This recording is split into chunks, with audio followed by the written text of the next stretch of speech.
Rahim.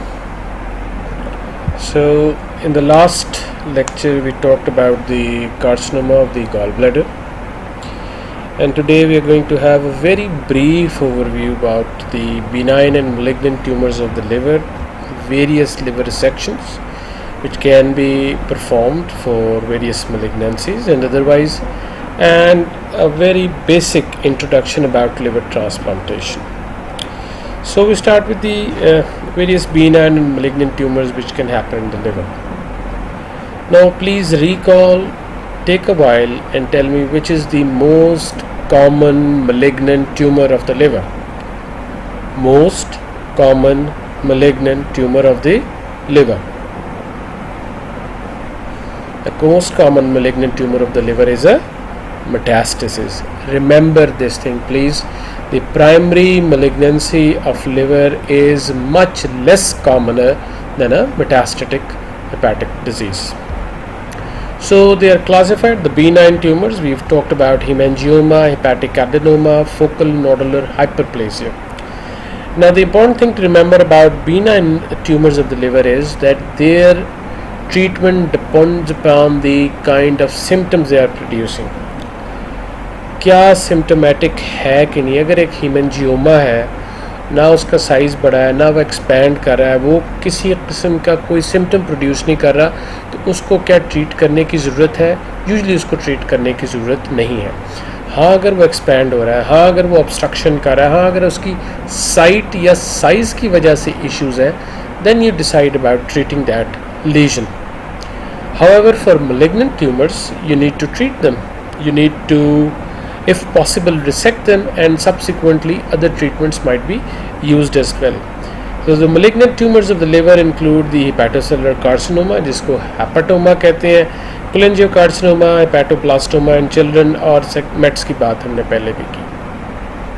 तो हेपाटोमा के बारे में जो थर्ड ईयर मेडिकल कॉलेज में जब हम पहली दफ़ा मेडिकल वार्ड्स में गए और हमें बताया गया कि वो लीजन लिवर में जिसमें sometimes you are able to feel even pulsation is a hepatoma, क्योंकि उसकी वास्कुलैरिटी इतनी इंक्रीज़ हो जाती है. और हम इसकी बात पहले एनाटमी में भी और इमेजिंग में भी कर चुके हैं कि जो हेपेटोसेलुलर कार्सिनोमा है उसकी मेन सप्लाई, ब्लड सप्लाई जो है वो हेपेटिक आर्टरी से होती है, as opposed to the otherwise the portal vein is the main blood supply to the most of the liver. So this is a post-mortem specimen of somebody who had a major hepatocellular carcinoma.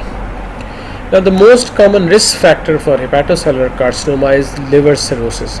70 to 90% of patients who present with hepatocellular carcinoma have liver cirrhosis, and the most common reason for them to develop liver cirrhosis is either hepatitis B or hepatitis C, and then comes alcohol and other risk factors like aflatoxins, like X-ray contrast materials, vinyl chloride, steroid hormones, schistosomiasis, and other liver flukes, hemosiderosis, tobacco use, the increase of fat in the diet. And now, as you know, the major causes of cirrhosis also include, besides viral infection, the non-alcoholic fatty liver disease and alcoholic steatohepatitis as well. So all these factors can lead to cirrhosis of the liver and subsequent formation of hepatocellular carcinoma. Now this is the proposed pathway in which a normal liver develops hepatocellular carcinoma. It starts with a normal liver having a viral infection by hepatitis B or C, or is damaged chronically by ethanol or non-alcoholic steatohepatitis, leading to liver cirrhosis. Now there are epigenetic alterations and genetic alterations after cirrhosis of the liver. This results in formation of dysplastic nodules, and these dysplastic nodules then subsequently lead to formation of an HCC. Now, how do we confirm the diagnosis? How does the patient present? The patient may have a history of chronic liver disease, patient may present with ascites, patient may present with a mass, patient may present with jaundice, and on imaging you have a suspicion that the liver has a mass. Now depending upon the size of the mass would decide about the biopsy.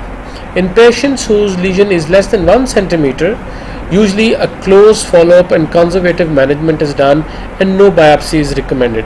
Whereas patients having a lesion which is 1 to 2 centimeter in size, a biopsy is usually performed, and this needle biopsy can then tell you whether or not your patient has a tumor. The most important imaging modality, as we have already discussed, is a triphasic CT scan. And in a triphasic CT scan, both in arterial phase, in which you can see there is hypervascular necrotic area, the hypervascular necrotic area, hypervascular. Look at the rest of the background liver and look at this lesion which has increased amount of contrast, which tells you that it is hypervascular. And then subsequently in portal venous phase, you see that the washout is less than the rest of the liver. Now this is diagnostic of hepatocellular carcinoma. Once we have diagnosed that the patient has malignancy, then we have to stage the disease. किसी भी malignancy में body की किसी भी malignancy में उसकी management के वही 5 steps हैं. First, confirm the diagnosis. Second, stage the disease. Third, plan the treatment according to the stage of the disease. 4, follow up. And 5th, rehabilitation. So how do we stage this disease? How do we classify the hepatocellular carcinoma? So once again, the most common classification that is used is the TNM classification, in which the primary tumor for TX, as we know, cannot be assessed. Now some people might ask, when is a TX present? When is the primary tumor which cannot be assessed? It can happen once the patient had been operated somewhere else, has a biopsy report of hepatocellular carcinoma, but there is no size given. It can happen. Or the patient presents with a metastasis somewhere else and you are unable to find the primary tumor. That is T0. Then T1 is when there is a solitary tumor and there is no vascular invasion. T2 is when there is a solitary tumor with vascular invasion, or there are multiple tumors but none of the individual tumor is more than 5 centimeter. That is T2. T3A is multiple tumors having the size more than 5 centimeter, and T3P is either single tumor or multiple tumors of any size, but they involve a major branch of the portal or the hepatic vein. Remember, it is the portal or hepatic vein. Then T4 is tumors with direct invasion of adjacent organs other than gallbladder or with visceral peritoneum. That is T4. So, if I revise, T1 solid tumor without vascular invasion, T2 with one vascular invasion or multiple tumors but none more than 5 centimeter, T3A multiple tumors more than 5 centimeter in size, T3P single tumor or multiple tumors of any size but they involve a major branch of the portal or hepatic vein, and T4 any size of the tumor but with direct invasion of the adjacent organs other than gallbladder or with visceral peritoneal involved. Then regional nodes, they cannot be assessed. NX, they are not involved, and not they are involved, N1, and similarly no distant mets M0 and distant mets present M1. Then besides this, we also do a fibrosis score and a histological grade of this malignant tumor, and the reason is to prognosticate. Remember, why do we stage the disease? The staging of the malignancy is done to formulate a management plan, and we know according to the stage that earlier stages have better prognosis, so they are managed differently rather than those stages which have poor prognosis, and they would have more palliative focus rather than curative focus. So a fibrosis score is done. Fibrosis score is defined by Ishaq, and its prognostic value is in overall survival. It uses a 0 to 6 scale. So F0 if score is 0 to 4, which is none to moderate fibrosis, and F1 when the score is 5 to 6, which tells that there is severe fibrosis or cirrhosis. And then we do a histological grade, G1 to G4, well differentiated to moderately to poorly to undifferentiated. Now why is it necessary? हमने ये क्यों किया? हमने सारा काम इसलिए किया है कि जब हम स्टेज करें हेपेटोसेलुलर कार्सिनोमा को, तो हम ये देखना चाहते हैं कि अगर ये रिसेक्टेबल है और हम रिसेक्शन करेंगे तो जो लिवर रेमिनेंट छोड़ के आएंगे क्या वो कंपैटिबल विद लाइफ है कि नहीं. It is to devise the management plan for that very patient. Remember, for every patient you need a custom made plan. हर पेशेंट की जो ट्रीटमेंट है वो कस्टम मेड है. You can not have a one size fits all plan for these patients. Perioperative care में once the diagnosis has been done and we are planning for treatment of that patient, labs में of course हमें blood counts चाहिए, liver function test चाहिए to assess the functionality कि कितने liver का क्या हाल है, उसका फंक्शन के हिसाब से क्या स्टेटस है, coagulation profile, albumin levels. Then we have to evaluate the other systems as well. Remember, hepatic surgery is a major surgery, it's a major undertaking, and the body has to be optimized properly to undergo this kind of massive operative insult. So you evaluate the renal system, the pulmonary system, and you have to correct the electrolyte imbalances, other fluid issues, and also take care of the nutrition of the patient. These patients have to be nutritionally well nourished, because so they can tolerate this kind of major surgical procedure. Then during the procedure these patients require invasive monitoring, because liver, हमने liver के बारे में बात की थी. liver के कितने functions हैं, उसमें वो फंक्शंस हैं जो डिटॉक्सिफिकेशन के हैं, नई चीज़ों के बनाने के फंक्शंस हैं, आरबीसीज की डिस्ट्रक्शन के फंक्शन हैं, एल्बुमिन बन रही हैं, ग्लोबुलिन्स बन रही हैं, हार्मोन्स बन रहे हैं, कोलेस्ट्रॉल बन, सो एंड सो फॉर. सो जब मेजर लिवर रिसेक्शंस हो रही हैं और पेशेंट को आपने वीनोवीनस बाईपासिस पे डाला है, तो बहुत से जो काम लिवर ने नॉर्मली करने हैं वो काम नहीं हो रहे. And that is why you have to continuously monitor these patients throughout the surgery so that we know the status and we rectify it there and then. So not only do we monitor the basic, the pulse rate, blood pressure, respiratory rate, etc., urine output with cardiac monitoring, but the blood pressure is monitored via an arterial catheter. और उसकी ज़रूरत इसलिए है कि हमने pressures को लो रख के काम करना है ताकि ब्लीडिंग को कम से कम रखें. फिर सेंट्रल वीनस प्रेशर की मॉनिटरिंग है through a central Venus catheter, और वो पेशेंट्स जिनकी कार्डियक आउटपुट का इशू है, जिनका मायोकार्डियल फंक्शन ठीक नहीं है, उनको पैक चाहिए, पल्मोनरी आर्टीरियल कैथेटर. सबसे इम्पॉर्टेंट चीज़ लिवर पे काम करने के लिए वॉल्यूम मैनेजमेंट है. रिमेंबर कि सारे इंटेस्टाइन का सारा ब्लड फ्लो लिवर से हो के आना है, और ये मेजर जो वीनस रिटर्न है हार्ट का वो लिवर में से गुजर के आ रहा है. तो जब आप लिवर के ऊपर काम करें और इन्फीरियर वेना केवा को समटाइम्स क्रॉस क्लैम्प करने की ज़रूरत पड़ती है, तो काफ़ी मसला हो सकता है वॉल्यूम मैनेजमेंट पे. So we lower the CVP to minimize the blood loss we minimize the intravenous volume infusion.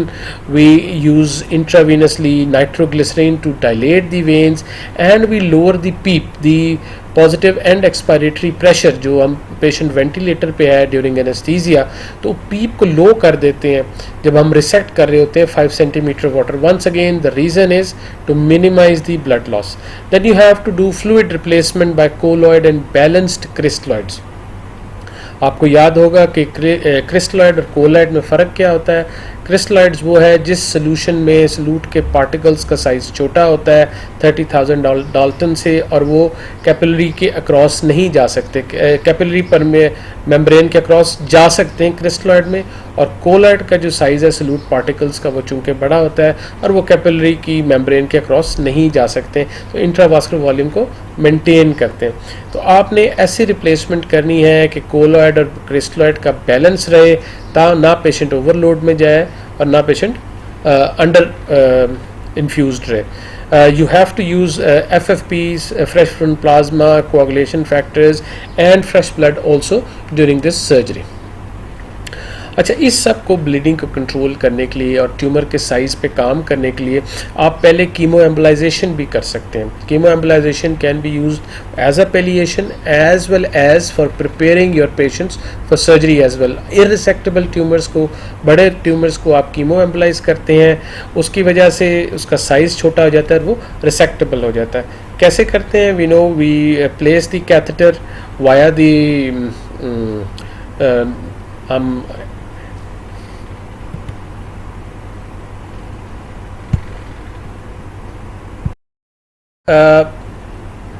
Chemo embolization हम कब करते हैं? हम कीमो एम्बलाइजेशन उस वक्त करते हैं कि एक रिसेक्टेबल नहीं है ट्यूमर और आप you gain access to the artery which is supplying that tumor and that artery is then embolized ताकि उसकी ब्लड सप्लाई ख़त्म हो जाए और वो ट्यूमर जो है वो श्रिंक हो जाए।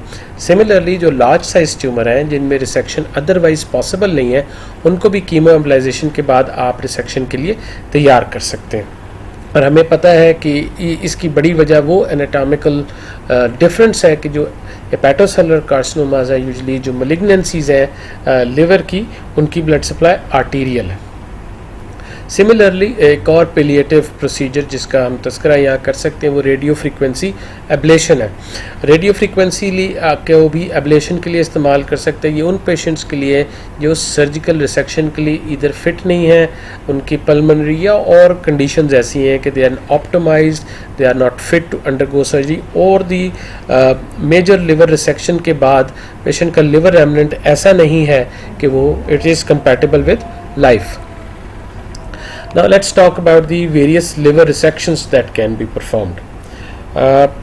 We have talked about the surgical anatomy in which we discussed the 8 Coinot segments that were described by Coinots, and the right and left lobe is divided by the Cantley's line which follows actually the middle hepatic vein, and it also is when you join the gallbladder, the fundus of the gallbladder with the inferior vena cava. It's an imaginary line. Cantley's line is an imaginary line. The portal triad then bifurcates in a serial manner and ultimately leads directly to each of the 8 area, जिसका मतलब ये है कि ये जो 8 segment है हर एक के अंदर अपना पोर्टल वेन का एक ब्रांच मौजूद है, हेपाटिक आर्टरी की ब्रांच मौजूद है और इनके यहाँ से जो सर्कुलेशन है जो बाइल के लिए बाइल का एक अपना चैनल अलहदा से इंडिपेंडेंटली मौजूद है। इसका मतलब है कि हम हर सेगमेंट को ईजिली डायसेक्ट करके एक्सरसाइज कर सकते हैं, रिसेक्ट कर सकते हैं।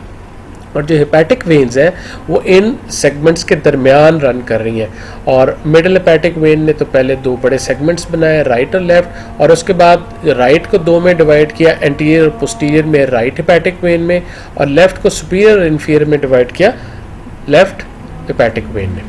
तो जब हमने राइट हेपेटेक्टमी करनी है, right hepatectomy is to the right of the Cantlie's line जिसमें हम सेगमेंट्स 5, 6, 7 और 8 को निकालते हैं और इसके साथ कभी कभी हम सेगमेंट 1 को निकाला जा सकता है if it is dictated by the site of the tumour.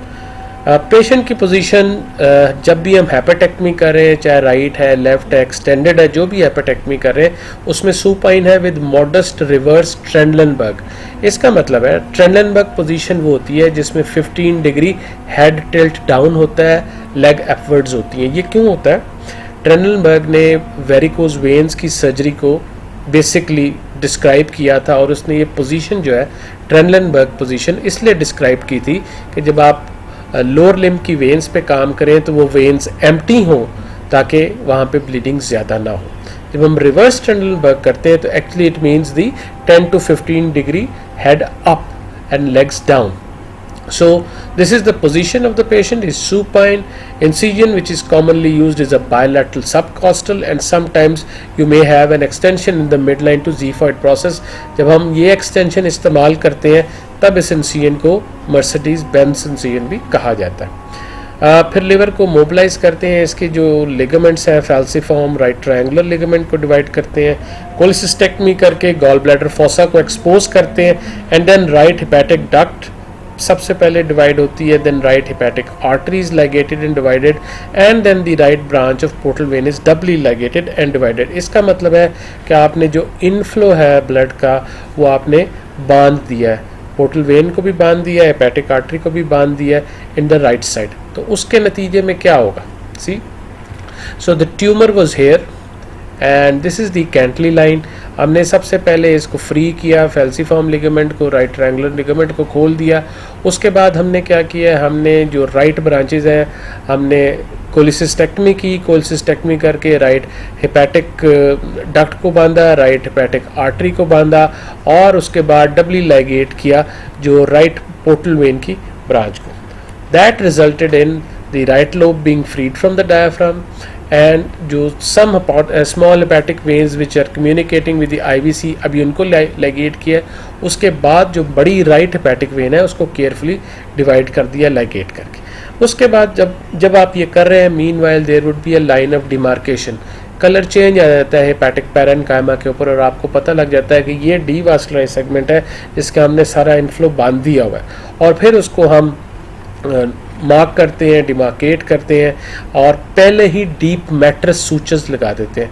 Mattress suture वो होते हैं कि जब हम नीडल को 2 दफ़ा ऐसे गुजारते हैं. वर्टिकल मैट्रेस होते हैं, हॉरिजॉन्टल मैट्रेसेस होते हैं, जिनका मकसद होता है कि वो जो टिश्यू है वो अच्छी तरह उसके बीच में आ जाए, so that there is no bleeding.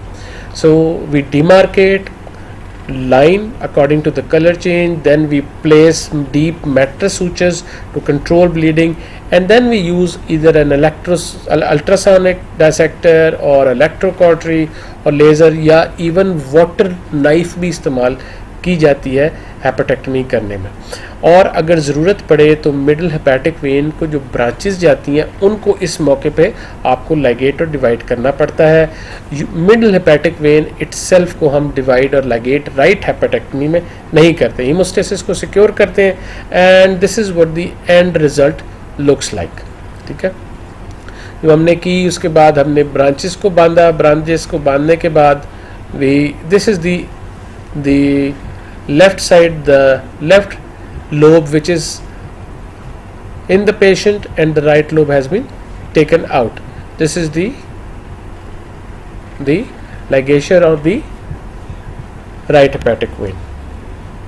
Post operatively in patients को हमने इनके लिवर फंक्शन टेस्ट करने हैं, इलेक्ट्रोलाइट्स देखने हैं, यूरिया क्रेटिनिन को देखना है, रिप्लेस करना है फ्लूइड इलेक्ट्रोलाइट्स को, और अगर ब्लड लॉस ज़्यादा है उसको रिप्लेस करना है, इन्फेक्शंस का रिस्क को मिनिमाइज़ करना है. और इन पेशेंट्स का जो लॉन्ग टर्म फॉलोअप है वो सर्वेलेंस करने के लिए ट्यूमर रिकरेंस को, उसमें हम इनको पहले क्वार्टरली बुलाते हैं, 3 मंथली, उसमें सीटी स्कैन और इमेजिंग करके देखते हैं, और फिर पहले 2 साल के बाद फिर हम 6 मंथली फॉलोअप पे चले जाते हैं, एंड सब्सिक्वेंटली टू लॉन्गर. और जब आप फॉलोअप करेंगे तो फॉलोअप के अंदर इनके लिवर फंक्शन टेस्ट करना भी उतना ही ज़रूरी है जितना इमेजिंग करना है. एक्सटेंडेड राइट हेपेक्टेक्टमी उस वक्त की जाती है जब जो ट्यूमर है वो ऐसे पोस्टीरियर होने के बजाय एंटीरियर ब्रांच पे पड़ा हुआ है, और जहाँ पे आपको ये लगता है कि अगर हम कैंटलीज लाइन से ही डिवाइड करेंगे तो प्रॉपर क्लियरेंस होने का इम्कान कम है. आपको पता है कि R0 रिसेक्शन का मतलब है कि both macroscopic and microscopically the tumour has been removed properly, जो एडिक्वेट क्लियरेंस मार्जिनस मौजूद है. तो इतनी बड़ी सर्जरी अगर आप कर रहे हैं तो आप R0 क्लियरेंस अचीव करना चाहते हैं, और अगर ट्यूमर की लोकेशन ऐसी है कि आपको शक है कि जो सेगमेंट 4 है वो भी उसमें भी इन्वॉल्वमेंट हो सकती है, तो सेगमेंट 4 को भी साथ निकाला जाता है और फैल्सीफॉर्म लिगामेंट के करीब जाके डिवाइड करते हैं कैंटलीज लाइन को करने की बजाय. And we take not only the 5, 6, 7 which was in the right, but the extended right would take away the 4th segment as well, both 4A and 4B. उसी तरह बिल्कुल जैसे हमने पहले किया था कोलिसिस्टेक्टमी की. कोलिसिस्टेक्टमी करने के बाद हमने राइट साइड की वो सारी चीज़ें बांधी, और इसमें जब हम एक्सटेंडेड राइट कर रहे हैं तो हमें राइट हेपेटिक वेन के साथ मिडिल हेपेटिक वेन को भी बांधना पड़ेगा. और अब ये पेशेंट का जो इसका लेफ्ट साइड का सेगमेंट है, ये लेफ्ट साइड का रेमनेंट इसका छोटा होगा, and that is why you have to be absolutely sure that the hepatic remnant that we are living behind is compatible with life.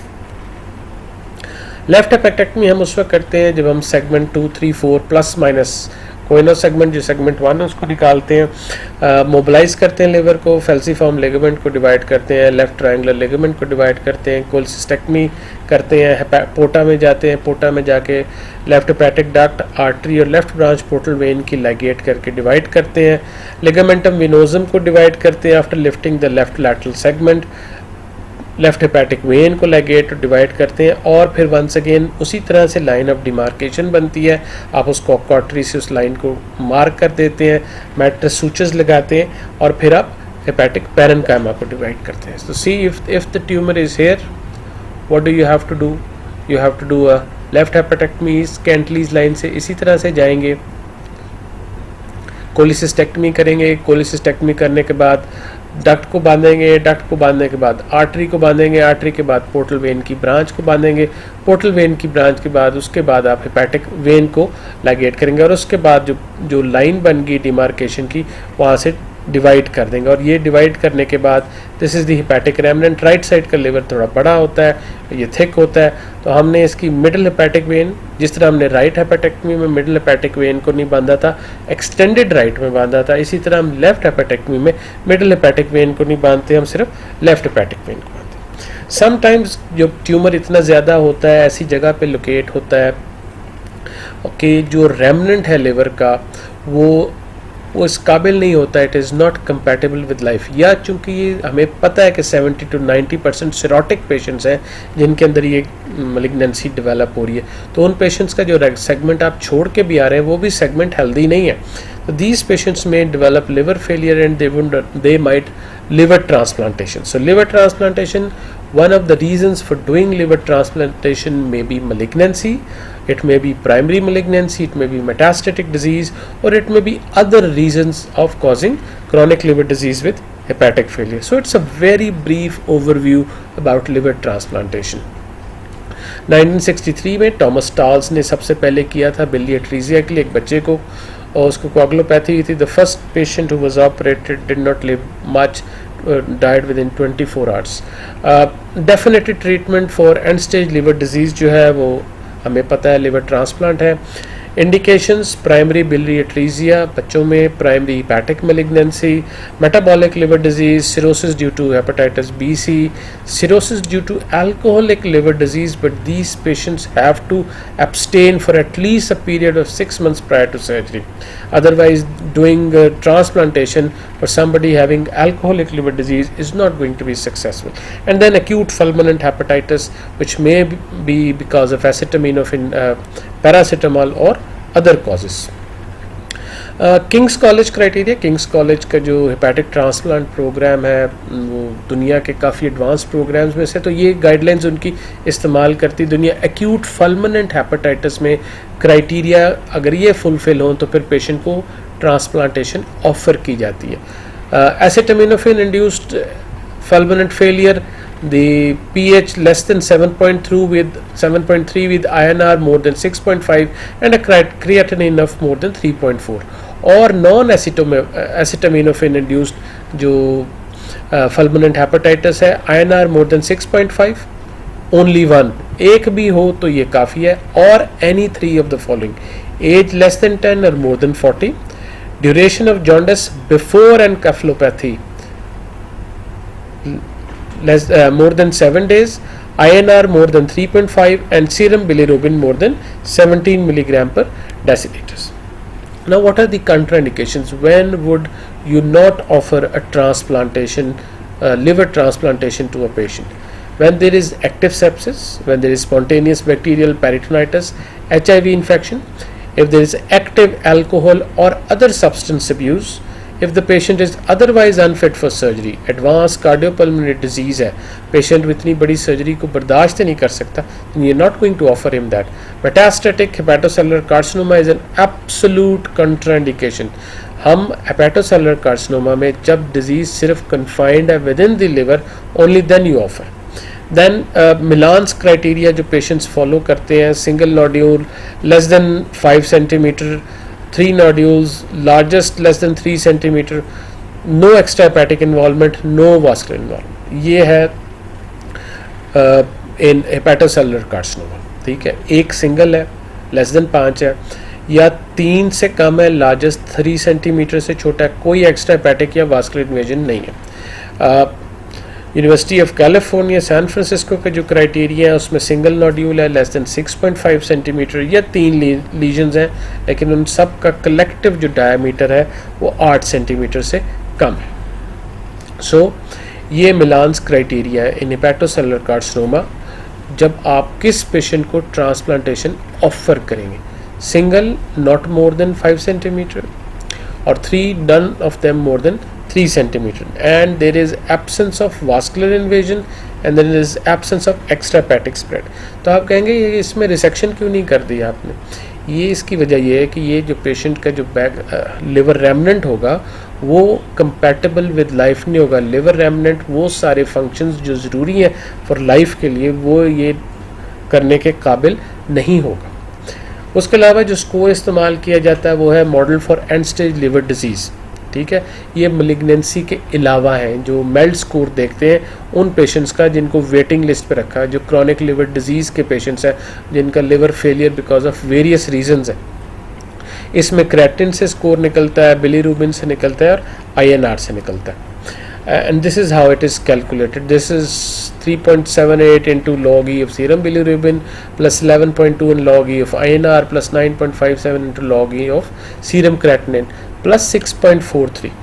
अगर किसी पेशेंट का स्कोर 15 से कम है उसको लिवर ट्रांसप्लांटेशन ऑफ़र नहीं की जाती और स्कोर के हिसाब से पेशेंट को वेटिंग लिस्ट पे प्लेस किया जाता है और जो भी अवेलेबल फिर डोनर होता है रिसिपिएंट के लिए वेटिंग लिस्ट बनाई जाती हैं और फिर जो अवेलेबल डोनेशन होता है उसके हिसाब से देख के कि कौन सा मैच हो रहा है इन पेशेंट्स को कॉल किया जाता है for liver transplants. Donor criteria क्या है? डोनर क्राइटेरिया को आपने लिवर फंक्शंस असेस करनी है, हेपेटाइटिस स्क्रीनिंग करनी है, अल्कोहल कंजम्पशन डोनर की देखनी है, उसकी ABO कंपैटिबिलिटी और HLA टाइपिंग करनी है। Donor can be both living और डिसीज्ड। पाकिस्तान में अभी हम सिर्फ लिविंग डोनर कर रहे हैं, अभी तक डिसीज्ड डोनर 2-3 से ज़्यादा केसेस नहीं हो सके at this point of time. But in the rest of the world the major donors are the deceased donors जो ब्रेन डेड होते हैं, वेंटिलेटर पे होते हैं और उन्होंने वसीयत की होती है कि उनके जो ऑर्गन्स हैं उनको ट्रांसप्लांट के लिए इस्तेमाल किया जा सकता है। जो DDLT या डिसीज डोनर लिवर उनके लिए जो क्राइटेरिया है वो 50 years और younger with no hepatobiliary disease, they are hemodynamically and respiratory stable on ventilators, they have no severe abdominal trauma, systemic infection or malignancies, their kidneys are functioning normally with diuresis greater than 50 ml per hour, they are technically simple, कोई anatomical issues नहीं है उनके अंदर। Recipient complication usually लो होती है DDLT में और वो भी बाइल डक्ट की। ग्राफ्ट क्वालिटी एवरेज होती है। Donor complication of course nil है because the donor is already deceased. In compare to that जो लाइव डोनर लिवर ट्रांसप्लांटेशन है उनके लिए यंग होने चाहिए, नॉन obese होने चाहिए, कद उनका बेहतर हो, लंबा हो तो अच्छा है, कोई active infection, malignancy, fatty liver नहीं होना चाहिए and the size of the liver should be enough कि डोनेट करने के बाद भी जो उनका अपना रेमनेंट लिवर है वो अच्छी तरह से ज़िंदगी गुजारने के काबिल हो। Enough residual liver, suitable anatomy of liver. ना लाइव डोनर का जो ऑपरेशन है वो टेक्निकली ज़्यादा कॉम्प्लेक्स है, रिसिपिएंट की कॉम्प्लिकेशंस भी ज़्यादा है, ग्राफ क्वालिटी अगरचे गुड है लेकिन डोनर की भी कॉम्प्लिकेशंस है। देयर 0.4% मोर्टेलिटी है लाइव डोनर की।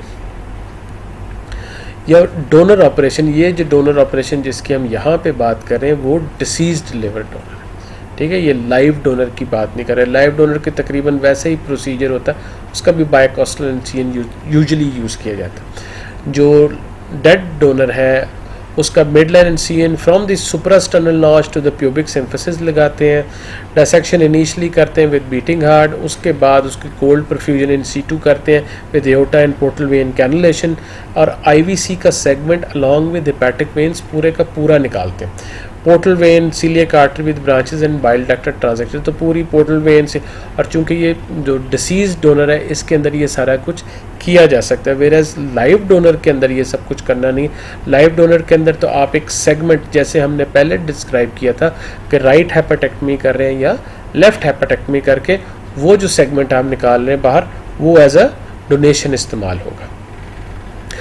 जो रेमनेंट लिवर है लाइव डोनर में मोर देन 30% होना चाहिए with complete Venus drainage is enough for donor survival, क्योंकि हमने, आपको याद होगा जब पहला हमने डिस्कशन की थी लिवर की एनाटमी पे, उस पर एक तस्वीर आप लोगों के साथ मैंने शेयर की थी जिसमें प्रोमीथियस का जो है लिवर वो बार बार वो जो ईगल है वो उसको खा रहा है और वो फिर रीजनरेट हो रहा है। तो लिवर के अंदर रीजनरेशन की बड़ी हाई कैपेसिटी है। सिर्फ देर मोर देन 30% आप छोड़ के आते हैं ओरिजिनल लिवर वॉल्यूम, तो वो बाद में हाइपरट्रॉफी होता है, रीजनरेट होता है, and that is sufficient for the person to live a normal healthy life. Preserve करते हैं यूनिवर्सिटी ऑफ विस्कॉन्सिन सॉल्यूशन में, और इनकी ये इस्कीमिया टाइम को तकरीबन 24 आवर्स तक इंक्रीज़ कर देता है। वार्म इस्कीमिया टाइम कहलाता है बिटवीन डायग्नोसिस ऑफ डेथ, ये डेड डोनर के लिए, जब डेथ को डायग्नोस कर दिया और ऑर्गन को आपने कोल्ड परफ्यूजन पे डाल दिया, it should not be between for 45 minutes. इसका मतलब ये है कि जो टीम डोनर के लिवर को रिट्रीव करना चाहती है वो जब पहुंच जाती है, वो जब अपना रिट्रीवल शुरू करने लगते हैं, तब डेथ डिक्लेयर की जाती है। बीटिंग हार्ट पे वो अप्रोच करते हैं और फिर उसके बाद वो एओर्टा और पोर्टल वेन को कैनुलेट करके फिर उनको कोल्ड इस्कीमिया देते हैं पेशेंट को। तो वार्म इस्कीमिया टाइम जो है 45 मिनट्स है। Those team have to work really fast. उसके बाद जब वो ऑर्गन को रिट्रीव कर लेते हैं तो जो स्टोरेज टाइम है वो 12 घंटे से कम है। ऑर्गन को रिट्रीव करके यूनिवर्सिटी ऑफ विस्कॉन्सिन सॉल्यूशन के अंदर रखते हैं और फिर जाहिर है कि जहाँ पे डोनेशन हुई है, अगर सेम हॉस्पिटल में है तो आसान है, नहीं तो इसको ट्रांसपोर्ट करके ले जाना पड़ता है। Recipient operation bilateral subcostal incision with midline upward extension, किसी भी हिपैटिक जो रिसेक्शन के लिए इस्तेमाल किया जाता है Mercedes Benz. Once again hepatic ligaments are divided, right and left hepatic artery की ब्रांचेस लाइगेट करके डिवाइड करते हैं, सीबीडी सिस्टिक डक्ट को डिवाइड करते हैं, portal vein supra hepatic vein को क्लैम्प करते हैं, फिर वीनोवीनस बाईपास क्रिएट करते हैं। और वीनोवीनस बाईपास करके जो डोनर फिर उसके बाद आप जो लेके आए हैं डोनेटेड सेगमेंट, उसको फिर डोनर का आईवीसी को जो है ना सूचर करना शुरू करते हैं रेसिपिएंट आईवी के साथ। तो पहला एनास्टमोसिस है वो इन्फीरियर वेना केवा का है, उसके बाद पोर्टल वेन का है, उसके बाद सीलियक आर्टरी का है, और सबसे आखिर में आप बाइल डक्ट को सूचर करते हैं। ठीक है, so we start with IVC, then portal vein, then artery and then the bile duct. So this is how the recipient and this is the bypass on which the patient is। ये portal vein के अंदर एक canal है, एक femoral when में canal है, ये heart lung machine में जा रहा है और यहाँ से वापस सबक्लेवियन वेन से दोबारा हार्ट में जा रहा है। ये परफ्यूजन उस वक्त तक है जब तक आपने भी दोबारा आईवीसी और पोर्टल वेन को कनेक्ट करना है with the donated organ. Post operatively in patients को इनिशियली आईसीयू में रखना होता है, वो सारी चीज़ें देखनी पड़ती हैं, इनके इलेक्ट्रोलाइट्स, इनके एल्बुमिन लेवल्स, इनकी यूरिया क्रेटिनिन, और उसके साथ साथ आपको एक हेपेटोलॉजिस्ट चाहिए, आपको एक रेडियोलॉजिस्ट चाहिए जो देख सकता हो डोपलर करके कि हेपेटिक आर्टरी का फ्लो ठीक है, पोर्टल वेन में ठीक आ रहा है, एंड यू हैव टू सी कि कहीं ग्राफ्ट जो है वो क्लॉट तो नहीं हो गया, सिलिक आर्टरी सही तरह से हेपेटिक आर्टरी सही तरह से काम कर रही है कि नहीं कर रही। उसके अलावा दीज पेशेंट्स नीड इम्यूनोसप्रेशन, तो इनको स्टीरॉइड्स दिए जाते हैं, साइक्लोस्पोरिन, टेक्रोलोमिस, एजोथायोप्रिन पे रखते हैं। इनके you have to make sure that there is no sepsis, infection नहीं होना चाहिए, इनकेफ्लोपैथी को प्रिवेंट करना है। So these patients require massive management. एक हेपेटिक ट्रांसप्लांट जो है वो उसको करने में जो एफर्ट चाहिए, जो कॉस्ट चाहिए, जो ह्यूमन रिसोर्सेज चाहिए, इट इज़ ह्यूज। उसके मुकाबले में आप इस वक्त देखें पाकिस्तान में हेपेटाइटिस बी और सी के कितने पेशेंट्स हैं, इनमें से कितने पेशेंट्स को हेपेटिक फेलियर होगा जिनको इस ट्रांसप्लांट की ज़रूरत होगी। उस कॉस्ट को देखें और कॉस्ट ऑफ प्रिवेंशन देखें कि अगर हम सबको वैक्सीनेट कर देते हैं, हम सबको हेपेटाइटिस बी और सी के लिए प्रॉपरली ट्रीट कर लेते हैं और CLD से बचा लेते हैं, तो उसकी कॉस्ट कहीं ज़्यादा कम है। It does not mean we should have transplant programs, we should have people prepared for that, trained for that. We have started the hepatic transplant program in the city of Lahore। इस वक्त लाहौर शहर में भी 3-4 centres पे hepatic transplant program हो रहा है, और मुझे उम्मीद है आप में से बहुत से लोग जो है वो would like to be hepatic surgeons and specially hepatic transplant surgeons. Complications, of course, hemorrhage, then hepatic artery thrombosis, common vascular complication है, सबसे ज़्यादा यही होती है, by leaks होते हैं, infection recurrence, then complications of immunosuppression drugs की वजह से hypertension, hyperglycemia, and sometimes you have to, अगर ख़ास तौर पे जो hepatic artery thrombosis है ये सही टाइम पे पिक नहीं हुआ, hepatic necrosis हो गया, तो you may have to go in again and retransplant that patient. Then there can be rejections. एक hyper acute जो immediate rejection है वो type 2 hypersensitivity की वजह से होती है, and there is a preformed antibodies attack. तो जो proper ABO टाइपिंग सही नहीं हुई या कोई HLA टाइपिंग में कोई मिसमैच हुआ है या कोई क्लैरिकल एरर हुआ है जो मिस हो गया उस वक्त, और उसकी वजह से जो इमीडिएट हाइपर एक्यूट रिजेक्शन है, these patients require to be operated again, उनको दोबारा ट्रांसप्लांट करना पड़ता है. बट जो एक्यूट रिजेक्शन है which takes weeks to month, ये टाइप 4 हाइपरसेंसिटिविटी है. It is a T cell mediated against foreign major histocompatibility जो कॉम्प्लेक्स है. AB और HLO का इशू इसमें नहीं है, इसमें जो MHC है उसके अगेंस्ट जो सेलुलर इम्यूनिटी जो फंक्शन करती है, it takes weeks to month. और ये वो एक्यूट रिजेक्शन है जिसके लिए हम इम्यूनोसप्रेशन देते हैं, स्टीरॉइड्स देते हैं, एजोथायोप्रिन, टैक्रोलिमिस वगैरह इस चीज़ के लिए दी जाती है. Then there can be a chronic rejection, takes months to year. For it is type 3 or type 4 hypersensitivity reaction. Once again, it is a T cell mediated against either a local-like MHC or a foreign MHC. And sometimes quite rare, but there is a graft versus host disease जिसमें जो donor organ के अंदर जो मौजूद T cells होते हैं वो proliferate करते हैं and they attack the recipient cells. It was a very brief overview about the transplantation. Of course, it requires a lot of time, but it's just to give you कि हम malignancy के लिए, hepatic malignancy के लिए ना सिर्फ ये कि हम right hepatectomy, extended right hepatectomy, left hepatectomy करते हैं, but sometimes we may even have to do a liver transplant for it. So if there are any questions, you can email me them and I would be very happy to answer all of them.